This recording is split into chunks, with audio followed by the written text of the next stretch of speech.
From a young age, I felt different. It was as if I was living in a world that was out of sync with me. The world seemed to move at a pace I couldn't keep up with.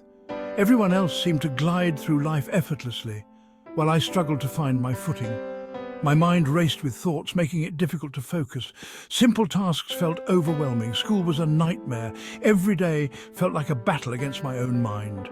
I struggled to sit still, pay attention, and keep up with my classmates. The classroom felt like a prison with its rigid rules and expectations. Social situations were even worse. The playground, which should have been a place of joy, became a minefield of anxiety. My impulsivity and inability to read social cues led to awkward encounters and misunderstandings. I often said the wrong thing or acted inappropriately without realizing it. I felt like an outsider, constantly on the periphery of social circles. Watching others interact with ease only heightened my sense of isolation. This feeling of isolation fueled my anxiety and depression, creating a vicious cycle that seemed impossible to escape. Nights were the hardest as I lay in bed, consumed by my thoughts. I longed for connection, but didn't know how to bridge the gap. Every attempt to reach out felt like a leap of faith, often met with disappointment. The more I tried to fit in, the more acutely aware I became of my differences.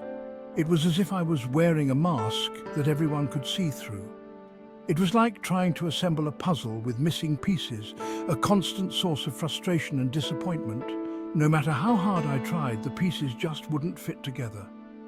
But amidst the chaos, there were moments of hope. Books became my refuge, offering a world where I could escape and find solace.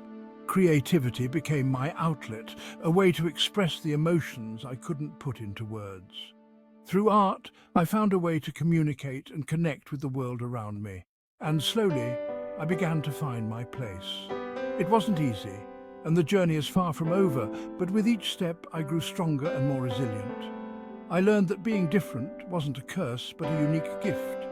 It gave me a perspective that others might never understand, but it also made me who I am today. A world out of sync can still be a beautiful place as long as you find your own rhythm and embrace it. It wasn't until much later in life that I understood the connection between my ADHD, anxiety, and depression. For years, I struggled to make sense of my feelings and behaviors, often feeling like I was fighting an invisible battle. These conditions often go hand in hand. The overlap can make it difficult to distinguish where one ends and another begins, creating a complex web of symptoms that can be challenging to untangle. Living with ADHD can be like navigating a world not designed for your brain. Everyday tasks that seem simple for others can feel like monumental challenges, requiring immense effort and energy. The constant struggles with focus, organization, and impulsivity can lead to feelings of inadequacy and low self-esteem, which are fertile ground for anxiety and depression to take root. The pressure to meet societal expectations can exacerbate these feelings, making it even harder to cope.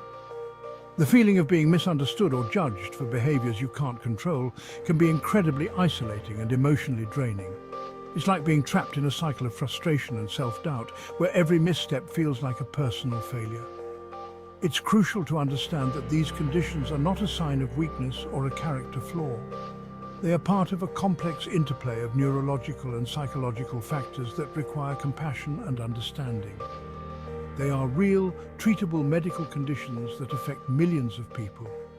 Seeking help is a sign of strength, not weakness, and it can open the door to a range of effective treatments and coping strategies. Getting an accurate diagnosis is essential, not just for understanding your struggles, but also for accessing appropriate treatment and support. With the right help, it's possible to manage these conditions and lead a fulfilling life. Remember, you're not alone in this journey. Receiving a diagnosis of ADHD in adulthood was a mixed bag. Part of me felt relieved to finally have a name for the challenges I'd faced my entire life. It was validating to know that my struggles were real and not simply a lack of willpower or discipline. The diagnosis also brought a sense of hope. However, there was also a tinge of sadness as I reflected on my childhood and the missed opportunities for early intervention. Looking back, the signs of ADHD were there all along. the restlessness, the impulsivity, the difficulty with focus and organization. Early diagnosis and treatment could have made a world of difference in my life. Like many individuals with ADHD, I struggled with addiction. The impulsivity and difficulty with emotional regulation that often accompany ADHD can make substance use particularly appealing. For me, it was a way to self-medicate, to numb the pain of anxiety and depression, and to feel a sense of control in a world that felt chaotic and overwhelming. However, addiction is a dangerous coping mechanism. It doesn't address the underlying issues and ultimately creates more problems than it solves. My addiction took a toll on my relationships, my career, and my health. It wasn't until I hit rock bottom that I found the strength to seek help. Section 5. Cognitive training, rewiring my mind. Cognitive training was instrumental in my recovery. It involves a series of exercises and techniques designed to improve cognitive functions such as attention, memory, and executive function.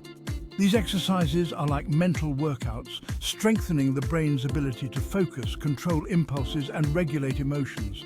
Through cognitive training, I learned strategies to manage my racing thoughts, improve my focus, and make better decisions. It was like learning to use a new operating system for my brain, one that was more compatible with the demands of the world around me. Section 6. Behavioral therapy, learning new habits. In addition to cognitive training, behavioral therapy played a crucial role in my recovery. This type of therapy focuses on identifying and changing negative thought patterns and behaviors. It helped me understand how my thoughts, feelings, and behaviors were interconnected and how to break free from the vicious cycle of negativity. Through behavioral therapy, I learned coping mechanisms for managing anxiety and stress, improving my communication skills, and building healthier relationships. It was a process of unlearning old, unhelpful habits and replacing them with new, healthier ones. Section 7. The power of gratitude. One of the most transformative practices I've incorporated into my life is gratitude. It's a simple yet powerful tool that can change the way we perceive our daily experiences. It's easy to get caught up in the negativity bias, focusing on what's wrong or what's missing in our lives. This tendency can lead to stress, anxiety, and a general sense of dissatisfaction. However, gratitude helps shift our perspective, allowing us to appreciate the good things, no matter how small they may seem.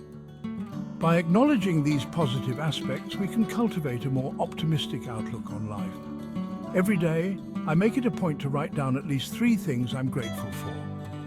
This practice encourages me to reflect on my day and find moments of joy and contentment. It could be anything from the warmth of the sun on my skin, which reminds me of the beauty of nature and the simple pleasures in life, to the love and support of my family and friends. Their presence in my life provides me with strength and comfort, and acknowledging this fills me with a deep sense of gratitude. This simple practice has had a profound impact on my overall well-being, fostering a sense of contentment and joy. By regularly focusing on what I'm grateful for, I've noticed a significant improvement in my mental and emotional health. It has helped me build resilience and maintain a positive attitude, even during challenging times. Section 8. Finding solace in spirituality. Spirituality has also been an important part of my journey. For me, spirituality isn't about organized religion, but rather a sense of connection to something greater than myself. It's about finding meaning and purpose in life and cultivating a sense of inner peace and acceptance. Through meditation, mindfulness, and spending time in nature, I've learned to quiet my mind, connect with my inner wisdom, and find solace in the present moment. Spirituality has provided me with a sense of grounding and stability, helping me navigate life's challenges with greater resilience and grace. Section 9. Embracing my authentic self. Living with ADHD, anxiety, and depression has been a lifelong journey of self-discovery and acceptance. It's taught me the importance of self-compassion, patience, and perseverance in my daily life. It's also shown me the power of vulnerability, connection, and asking for help when I need it. Most importantly, it's led me to embrace my authentic self, quirks and all, without fear. I've learned that my differences don't define me or limit my potential. They're a part of what makes me unique and capable of experiencing the world in a way that's entirely my own. Section 10, a message of hope. You are not alone. If you're struggling with ADHD, anxiety and depression, please know that you are not alone. These are common conditions that affect millions of people. There is hope and recovery is possible. It takes time, effort and support, but it's worth it. Reach out to a mental health professional. Connect with others who understand and never give up on yourself. You deserve to live a fulfilling and meaningful life, free from the constraints of these conditions. Remember, you are stronger than you think, and you are not alone on this journey.